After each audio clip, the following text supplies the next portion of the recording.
So today we're gonna have one of the most iconic Korean dishes. It's called budae-jjigae, or army-based stew.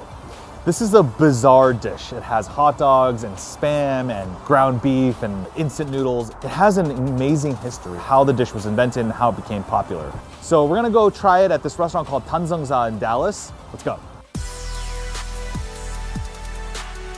This is budae-jjigae. This is Korean army stew. It is one of the most iconic dishes in the Korean canon. What they do is they start out with an anchovy and a vegetable broth here.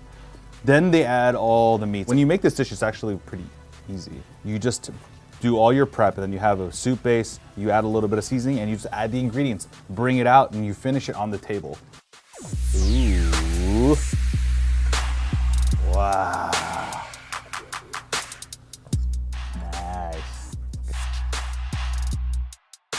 So good, look at this. This is amazing. After the Korean War, the country was ravaged and poor, and people were hungry. They needed food, and meat was hard to come by. But they had gotten word that the base had a lot of food. In fact, it had so much that a lot of the American servicemen were throwing food away.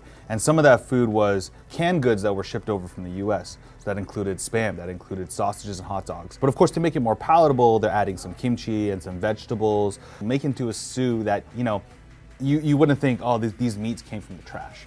So this is a real trash dish that really came out of necessity, came out of the war. You know, at first glance, like, this is a really, really weird dish.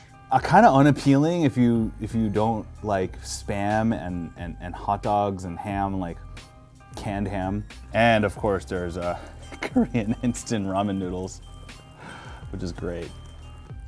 It's very weird. It doesn't look traditional at all.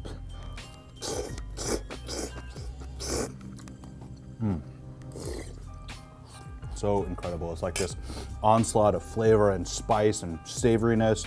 What I really like about this version, they put ground beef in here. It gives it just an incredible savory richness, almost like a fattiness. And then with the ramen noodles in there, some of the starch comes out and it thickens a little bit. So it has this almost like a bowl of really thick, fatty Japanese ramen, except that because of the red chili flakes and the red chili paste and the kimchi, man, this thing is just so intensely just Korean. Like, it's just like this incredible proclamation of like, this is Korea. And yet, like, the spam and the hot dog and really the trash parts of it that give it, you know, a little more heft and it fills you up. The hot dogs and the spam, like, they don't really bother me. I obviously like hot dogs and I love spam. They give this kind of gentle, almost a depth of flavor that's a little manufactured. And the kimchi does a very nice job of balancing it out, making sure it's not too heavy. Just a lot of those fermented flavors just leaches out into that soup. Both of my grandparents, before they met, they fled North Korea and they were war refugees. I wouldn't be here today if it weren't for that conflict and the resulting immigration from that. So it's an interesting reminder to look at budae-jjigae and think, I can celebrate where we are and where we've come, and my grandparents immigrated here to give me a better life, to give me a place in this country. So yeah, I remember them as I enjoy this dish. Thank you so much for watching K-Town, and if you want to see more of my videos, click right here.